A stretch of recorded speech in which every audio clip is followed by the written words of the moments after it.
ശിവാനി അവനെ താങ്ങി പിടിച്ച് ബെഡിൽ കൊണ്ട് കിടത്തിയതും അവൻ അവളെ തള്ളി മാറ്റി എഴുന്നേറ്റിരുന്നു. ശിവാനി, എന്നെ വിട്. കണ്ണേട്ട, ഈ ഒരവസ്ഥയിൽ ഇനി പോവാൻ നിൽക്കണ്ട, നാളെ പോകാം. എനിക്ക് കുഴപ്പമില്ല, വിട്. ഞാൻ വിടില്ല, ഇന്നിവിടെ കിടക്ക്. നിന്നോട് മാറാനാ പറഞ്ഞത്. ഇത് പറഞ്ഞ് കണ്ണനെ എഴുന്നേറ്റ് നടക്കാൻ നിന്നതും അവൻ വീഴാൻ പോയി. അപ്പോഴേക്കും അവൻ ചുമരിൽ ചാരി നിന്നു. മോനെ കണ്ണ, നീ നിന്ന് പോവണ്ട. ശിവാനി മോളെ, മോനെ പിടിക്ക്. വിട്, എനിക്ക് കുഴപ്പമൊന്നുമില്ല, ഞാൻ പൊക്കോണ്ട്. ഇതും പറഞ്ഞ് അവൻ റൂമിൽ നിന്ന് പുറത്തേക്ക് നടന്നു. മോളെ, അവൻ പോകുന്നു. ഞാൻ പോവാൻ സമ്മതിക്കില്ല.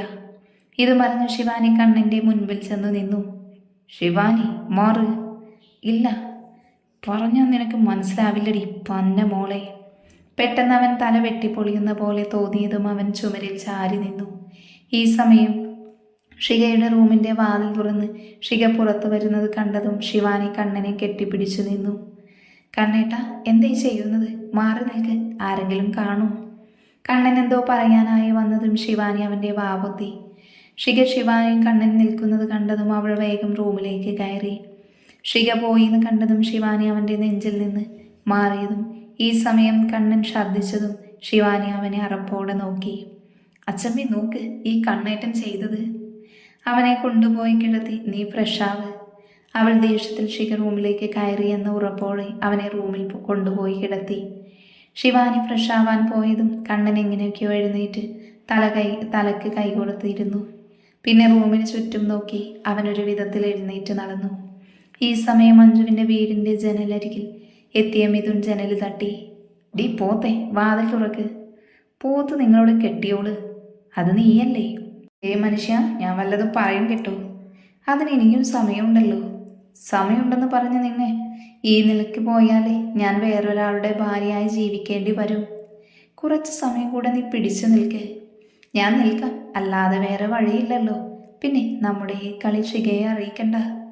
അറിയിച്ച അവൾ ആദ്യം എന്നെ കൊല്ലും, ഇത്രയും നാളും പറയാതിരുന്നതിന്. അനുഭവിച്ചോ? നീ കൂടുതൽ പറയണ്ട, നീയും അവളെ അറിയിച്ചില്ലല്ലോ. അതും മിഥുനേട്ടൻ പറഞ്ഞതുകൊണ്ടല്ലേ. എൻ്റെ വാക്ക് കേൾക്കാൻ നിന്നോട് ആരെങ്കിലും പറഞ്ഞോ? ഇപ്പം ഞാനായല്ലേ കുറ്റക്കാരി. നമുക്ക് രണ്ടാൾക്കും പറയാം നാളെ തന്നെ. എത്ര നാളായി തുടങ്ങിയിട്ടെന്ന് ചോദിച്ചാൽ സത്യം പറയണം. 5 വർഷമായിരുന്നു. അതേ ഡിയർ, അവൾ എൻ്റെ അനിയത്തിക്കുട്ടിയാ, അതുകൊണ്ട് ഞാൻ കള്ളം പറയില്ല. എന്തായാലും കിട്ടുമ്പോൾ നിങ്ങൾക്കും കിട്ടും, അതുകൊണ്ടൊരാശ്വാസം. പൊടി ദുഷ്ടേ. കണ്ണേട്ടൻ ശരിക്കും ശിവാനിയെ ഇഷ്ടമാണോ? ആണെന്ന് അവൻ ഞാൻ ചോദിച്ചപ്പോൾ പറഞ്ഞത്. പക്ഷേ അതങ്ങോട്ട് എനിക്ക് വിശ്വാസം വരുന്നില്ല. കാരണം അവൻ വിവാഹം വേണ്ടെന്ന് പറഞ്ഞ് നിന്നവനാ. പിന്നെ എങ്ങനെയാവോ ആ ശിവാനി പിശാചിനെ ഇഷ്ടപ്പെട്ടത്? അവൾ കറക്കിയെടുത്തതാവും, കറക്കാൻ അവൾ മെടുക്കിയ. അപ്പം നീയോ? ദം മനുഷ്യ. ഓ സോറി വെണ്ണേ. അല്ല, നിങ്ങളല്ലേ എന്നെ കറക്കിയെടുത്തത്? കുറച്ചു നാൾ നീ എൻ്റെയും പുറകെ നടന്നില്ലേ? അത് നിങ്ങൾ കുറച്ചു നാളും മിണ്ടാതെ നടന്നതുകൊണ്ടല്ലേ. മതി, ഇനി നിർത്താം, അല്ലെങ്കിൽ അടുത്ത യുദ്ധം ഇവിടെ വെച്ച് നടക്കും. അല്ല, ഇങ്ങോട്ട് വരുന്നത് ആരെങ്കിലും കണ്ടോ? അത് നിനക്കിപ്പോഴാണ് ചോദിക്കാൻ തോന്നിയത്. ചിരിക്കാതെ പോയി കിടന്നുറങ്ങടി, ഞാൻ പോവാ. ഇനി എന്നാ വരിക? വരുന്നതൊക്കെ ഞാൻ നിർത്തി, പോടാ. ഇതും പറഞ്ഞ് അവൾ അവനെയും തള്ളിയതും അവൻ വീഴാൻ പോയി. മഞ്ജു, എന്താ അവിടെ ശബ്ദം? അതൊരു പൂച്ച. ഡീ, ഞാൻ പോവാ. പൊക്കോ വേഗം, ഏട്ടൻ കണ്ടാ തീർന്നു. മിഥുൻ പോയതും മഞ്ജു വേഗം ജനലടച്ച് കിടന്നു. ഈ സമയം കണ്ണൻ ഇരുട്ടിൽ എങ്ങനെയൊക്കെയോ നടന്ന് ചാരിയ വാതിൽ തുറന്ന് ഷികയുടെ റൂമിൽ കയറി അവളുടെ ബെഡിൽ കിടന്നു. ഷിക പെട്ടെന്ന് തിരിഞ്ഞു കിടന്നതും കണ്ണൻ അവളെ നെഞ്ചിലേക്ക് ചേർത്ത് കിടത്തി. അവളൊരു പൂച്ചക്കുട്ടിയെ പോലെ അവൻ്റെ കൈക്കുള്ളിൽ ഒതുങ്ങി.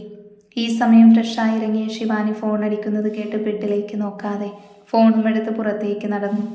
ഹലോ സാർ, എന്തായി അവിടെ കാര്യങ്ങൾ? ഞാനൊരു കാര്യം തീരുമാനിച്ച അത് നടത്തിയിരിക്കും, എന്ത് ചെയ്തിട്ടാണെങ്കിലും. അപ്പോൾ ഋഷി നിൻ്റെ റൂമിലാണോ? അതെ, ബോധമില്ലാതെ കിടക്കുന്നുണ്ട്. ഗുഡ്. എന്തായാലും ഞാൻ വിചാരിച്ച പോലെയല്ല നീ. സാറിന് ഷികയെ എന്തിന് അത് പറഞ്ഞില്ലല്ലോ. അത് നീയൊന്നും അറിയേണ്ട ആവശ്യമില്ല.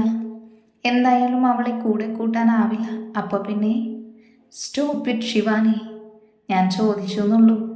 എന്നാൽ നീ ചെവി തുറന്ന് കേട്ടോ, അവളെ എൻ്റെ ഭാര്യയാക്കാനാ. സാർ വെറുതെ എന്നെ ധരിപ്പിക്കാൻ നോക്കണ്ട. സത്യം പറഞ്ഞാലും ഞാൻ കൂടെ നിൽക്കും. കാരണം അവൾ എനിക്കൊരു വെല്ലുവിളി തന്നെയാണ്. ഋഷി സ്നേഹിക്കുന്നത് അവളെയാണെന്ന് അറിഞ്ഞിട്ടും നീ എന്തിനാ അവൻ്റെ പുറകെ നടക്കുന്നത്? അതവൻ്റെ സ്വത്ത് കണ്ടിട്ടല്ലേ? അതെ, എനിക്ക് പണമാണോ വലുത്? അത് നേടിയെടുക്കാൻ എന്ത് തരം താഴ്ന്ന പണിയും ഞാൻ ചെയ്യും. അതെനിക്കറിയാം. നിന്റെ ഫുൾ ഡീറ്റെയിൽസ് എൻ്റെ അടുക്കലുണ്ട്. അതുകൊണ്ട് സൂക്ഷിച്ചെന്നോട് കളിക്കണം. പിന്നെ ആ പ്രൊജക്റ്റ് റിപ്പോർട്ട് എത്രയും വേഗം എൻ്റെ കയ്യിൽ കിട്ടണം. അതിനെനിക്ക് സമയം വേണം. 1 വീക്ക് അതിനുള്ളിൽ ആ പ്രൊജക്റ്റ് ഡീറ്റെയിൽസ് എൻ്റെ കയ്യിൽ വേണം. അല്ലെങ്കിൽ നിന്നെ ഞാൻ ജീവനോടെ വെക്കില്ല. താൻ എന്നെ പേടിപ്പിക്കുകയാണോ? ആണെന്ന് കൂട്ടിക്കോ. എന്നെ ചതിച്ച പൊന്നുമോള് ജീവനോടെ ഉണ്ടാവില്ല. ഇതും പറഞ്ഞ് വിക്രം ഫോൺ വെച്ചതും ശിവാനി ദേഷ്യത്തിൽ ഫോൺ കയ്യിൽ വെച്ച് അമർത്തി. അയാളെ സൂക്ഷിക്കണം. ഇല്ലെങ്കിൽ ഒന്നും എൻ്റെ കയ്യിൽ നിന്നു എന്ന് വരില്ല. അവൾ എന്തൊക്കെയോ ആലോചിച്ച് കൂട്ടി റൂമിലേക്ക് നടന്നു. ഡോറടച്ച് തിരിഞ്ഞു നോക്കിയപ്പോൾ കണ്ണൻ അവിടെ ഇല്ല എന്നുള്ള സത്യം അവൾ മനസ്സിലാക്കിയത്. കണ്ണേട്ടൻ എവിടെ പോയി? ഇനി പുറത്തേക്ക് പോയി കാണൂ. അവൾ വേഗം വാഷ്റൂമിൽ ഉണ്ടോ എന്ന് നോക്കി വേഗം ഡോറ് തുറന്ന് പുറത്തേക്ക് നടന്നു. അവിടെ വാതിൽ തുറന്നു കിടക്കുന്നത് കണ്ടതും അവൾ ദേഷ്യത്തിൽ മുടിയിൽ കോർത്തു വലിച്ചു. പിന്നെ അവൾ കണ്ണൻ്റെ വീട്ടിലേക്ക് നോക്കി റൂമിലേക്ക് കയറി. വിക്രമിനോട് ഞാൻ എന്ത് പറയും? സത്യം പറഞ്ഞ അയാൾ എന്താ ചെയ്യുന്നറിയില്ല. അതുകൊണ്ട് പറയാതിരിക്കാം. പക്ഷേ കണ്ണേട്ടൻ മനസ്സിൽ നിന്നും അവളെ ഞാൻ മറച്ചു കളയും. അതുപോലെ അവളുടെ മനസ്സിൽ നിന്നും. പിന്നെയും അവൾ എന്തൊക്കെയോ തീരുമാനങ്ങളെടുത്ത് ഫോണെടുത്ത് ആർക്കോ കോളാക്കി. പിന്നെ അവൾ ഗൂഢമായ ചിരിയോടെ ബെഡിലേക്ക് കിടന്നു. ഈ സമയം എന്തോ ശബ്ദം കേട്ട് എഴുന്നേറ്റ് ശിഖ തൻ്റെ അരികിൽ കിടക്കുന്ന കണ്ണനെ കണ്ട് ഞെട്ടി. കണ്ണേട്ടൻ എങ്ങനെ ഇവിടെ? സ്വപ്നമായിരിക്കും. അല്ലാതെ കണ്ണേട്ടൻ എങ്ങനെ ഇങ്ങോട്ട് വരാനാ? മറക്കാൻ പറ്റുന്നില്ലല്ലോ കണ്ണേട്ട. പക്ഷെ ഞാൻ ശ്രമിക്കും. കണ്ണേട്ടനും എൻ്റെ ചേച്ചിക്കും വേണ്ടി. കണ്ണേട്ടൻ എന്നെ സ്നേഹിക്കുമെന്ന് പ്രതീക്ഷ ഉണ്ടായിരുന്നു. പക്ഷെ അതെൻ്റെ വെറും തോന്നലാണെന്ന് മനസ്സിലാക്കി തന്നു. ശരിക്കും ഞാനൊരു പൊട്ടിയാലേ കണ്ണേട്ട. ആഗ്രഹിച്ചതൊന്നും ചെറുപ്പം മുതൽ കിട്ടിയിട്ടില്ല. പഠിക്കാൻ ഞാൻ മിടുക്കിയായിരുന്നു. പക്ഷെ അമ്മ പണിക്ക് പോവാതെ ആയപ്പോൾ വീട്ടിൽ പട്ടിണിയായി. ചേച്ചിക്കടുത്തുള്ള ആളുകൾ ജോലി ശരിയാക്കി കൊടുത്തു. പക്ഷേ അവൾ പോവില്ലെന്ന് വാശി പിടിച്ചു. അവസാനം ഞാൻ ഇറങ്ങി തിരിച്ചു. അന്ന് കണ്ണേട്ടൻ തുടർന്ന് പഠിച്ചൂടെ എന്ന് ചോദിച്ചപ്പോൾ സന്തോഷമാണ് തോന്നിയത്. കാരണം ആരും എന്നോട് അങ്ങനെ ചോദിച്ചിരുന്നില്ല. പഠിക്കാൻ ആഗ്രഹമുണ്ട്, പക്ഷേ പണമാണ് പ്രശ്നം. ചേച്ചിയുടെ ശമ്പളം പോലും വീട്ടു ചിലവിന് തരുന്നില്ല. അതിനെൻ്റെ പൈസ തന്നെ വേണം.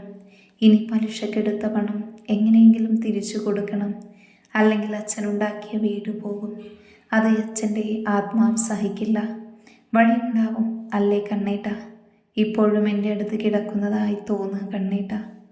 അവൾ കുറച്ചു നേരം അവൻ്റെ മുഖത്തേക്ക് നോക്കി ഉറക്കത്തിലേക്ക് വീണു. രാവിലെ കണ്ണൻ കണ്ണു തുറന്നതും തൻ്റെ നെഞ്ചിൽ ഭാരം തോന്നി നോക്കിയതും ഷികയെ കണ്ടടുത്ത നിമിഷം അവൻ ഞെട്ടി. ഈ സമയം ഷികയും കണ്ണു തുറന്ന് അവനെ നോക്കി നിന്നു. ഡി, നീ എന്താ ഇവിടെ എൻ്റെ റൂമിൽ? എൻ്റെ ഈശ്വര, ഞാൻ എപ്പോഴാണ് ഇങ്ങേരുടെ റൂമിൽ വന്നത്? ഡി, എന്താലോചിച്ച് കിടക്കുക? എഴുന്നേറ്റ് പൂടി. അത് ഞാൻ അറിയാതെ ഞാൻ പോവുക. ഇതും പറഞ്ഞ് ഷിക എഴുന്നേറ്റതും റൂം ചുറ്റും നോക്കി. പിന്നെ കണ്ണിനെ ദേഷ്യത്തിൽ നോക്കി. ഡോ, താനെന്താ ഇവിടെ എൻ്റെ റൂമിൽ? ഞാനെന്താ ഇവിടെ എന്ന് ചോദിക്കുന്നു. നിന്റെ റൂമോ? താനൊന്ന് എഴുന്നേറ്റ് ചുറ്റും നോക്ക്. ഞാനെങ്ങനെ ഇവിടെ? പിന്നെ അവൻ ഇന്നലെ രാത്രി നടന്നതെല്ലാം ഓർമ്മയിൽ വന്നു. അപ്പം ശിവാനി എന്നെ ചതിക്കാൻ നോക്കിയതാണല്ലേ? നിനക്കുള്ള പണി ഞാൻ കരുതി വെച്ചിട്ടുണ്ട്. ഡോ ഡോ, നിന്റെ കെട്ടിയോനെ പോയി വിളിക്കടി. എനിക്ക് കെട്ടിയോനാവുമ്പോൾ വിളിച്ചോണ്ട് താൻ ആദ്യം പോവാൻ നോക്ക്. അവൻ അവളുടെ നേരെ നടന്നു വരുന്നത് കണ്ടതും അവൾ പേടിയോടെ ബെഡിലേക്ക് നടന്നു. ഞാൻ ഇന്നലെ രാത്രി ഇവിടെ എങ്ങനെ എത്തി? അതെനിക്കെങ്ങനെ അറിയാനാ? നീയല്ലേ എന്നെ ഇവിടെ കൊണ്ട് കിടത്തിയത്? പിന്നെ 70-80 കിലോ ഉള്ള തന്നെ ഞാൻ പൊക്കി വന്ന് കിടത്തി. എന്താ പോരെ? ഇറങ്ങിപ്പോടൂ. ഞാൻ പോകുന്നില്ല, ഉറക്കം വരുന്നു. ഇതും പറഞ്ഞവൻ വീണ്ടും കിടന്നതും അവൾ അന്തം വിട്ട് നോക്കി നിന്നു.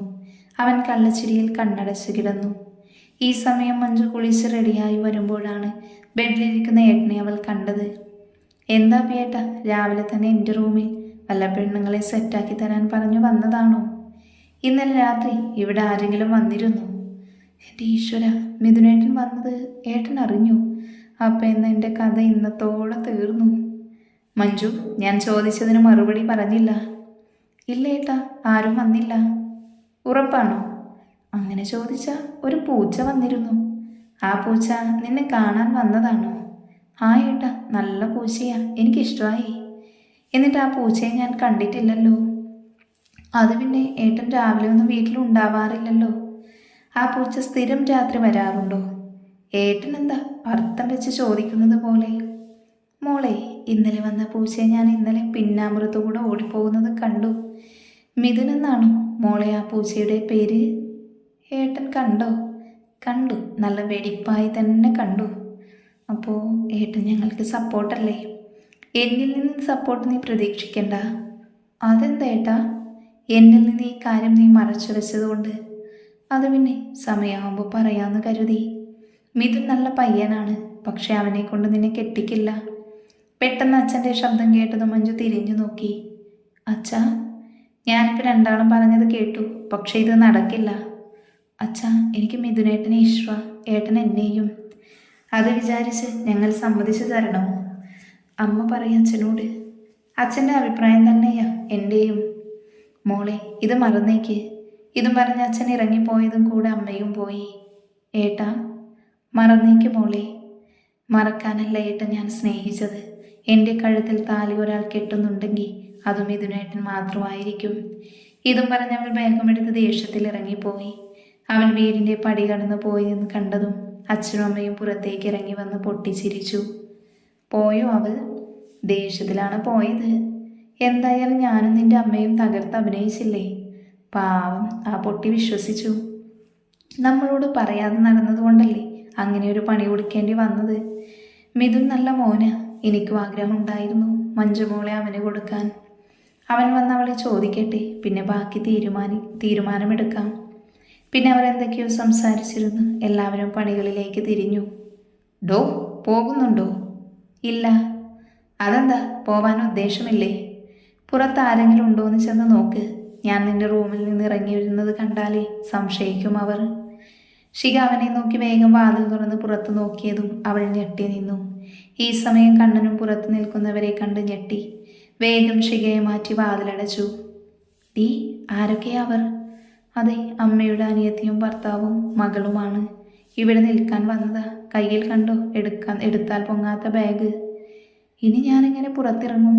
എനിക്ക് തോന്നുന്നില്ല ഇവർ പോകാതിറങ്ങാൻ പറ്റുമെന്ന്. എത്ര ദിവസത്തേക്കാവോ ഇവർ വന്നത്? കണ്ണൻ തലക്ക് കൈവച്ച് നിന്നതും ശിഖ നഖം കടിച്ച് ടെൻഷനോടെ നടന്നു.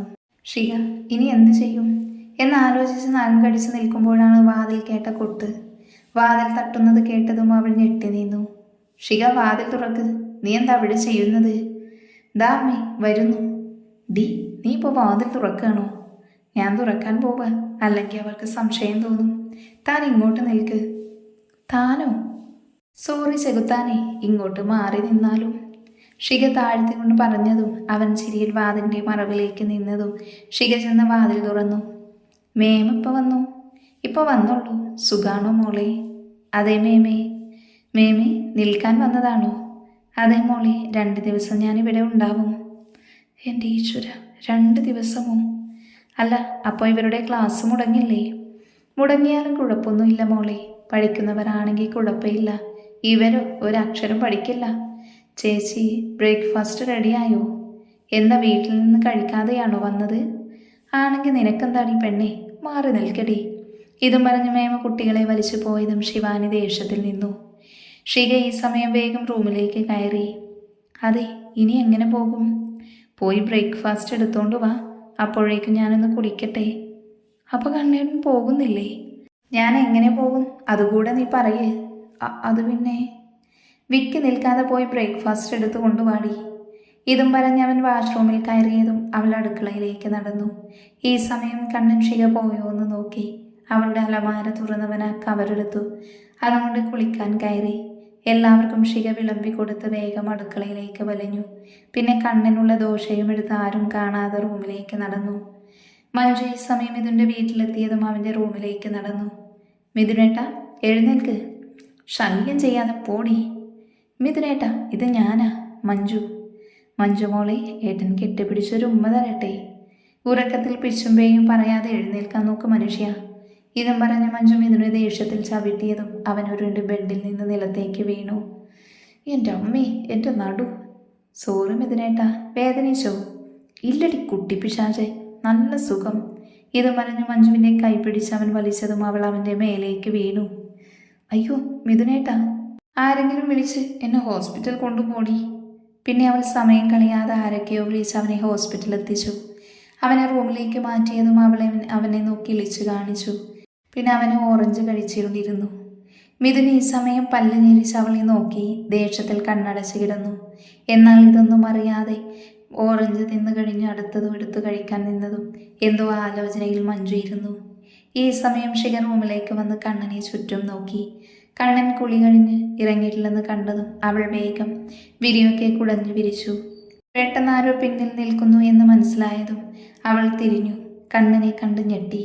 പിന്നെ അവൻ്റെ വേഷം അവൾ നോക്കിയതും പെട്ടെന്ന് അവളുടെ കണ്ണ് നിറഞ്ഞു വന്നതും അവൾ ഒഴുകാൻ അനുവദിക്കാതെ തടഞ്ഞു നിർത്തി അവനെ നോക്കി. എങ്ങനെയുണ്ടെന്നെ കാണാൻ? ഇതെന്തിനാ എടുത്തത്? വേണ്ടാത്തതല്ലേ കണ്ണേട്ടന്, അതുകൊണ്ടല്ലേ കളഞ്ഞത്. അന്ന് വില കുറഞ്ഞതുകൊണ്ടാവുമല്ലേ കളഞ്ഞത്. പിറന്നാളിന് എന്തെങ്കിലും തരണമെന്ന് ആലോചിച്ച് വിചാരിച്ച് ആഗ്രഹിച്ചു വാങ്ങിയതാ. ഷിക, അന്ന് ഞാൻ... വേണ്ട കണ്ണേട്ട, ഒന്നും പറയണ്ട, ദാ കഴിക്ക്. അവരെഴുന്നേൽക്കുമ്പോഴേക്കും എനിക്ക് പോവണം. നീ കഴിച്ചോ? ഞാൻ കഴിച്ചുകൊണ്ട്. ഇതിൽ നിന്ന് കഴിക്ക്. എനിക്ക് വേണ്ട, കണ്ണേട്ടൻ കഴിച്ചോ. നിന്നോട് കഴിക്കുമെന്നല്ല ചോദിച്ചത്, കഴിക്കാനാണ് പറഞ്ഞത്. ഇതും പറഞ്ഞ് അവളെ അവൻ ചുറ്റിപ്പിടിച്ചു. ഇന്നലെ ഒന്നും കഴിക്കാതെ കിടന്നതല്ലേ. അവൻ അവൾക്ക് നേരെ വാരി കൊടുത്തതും അവൾ കണ്ണനെയും അവൻ്റെ കയ്യിലേക്ക് മാറി മാറി നോക്കി.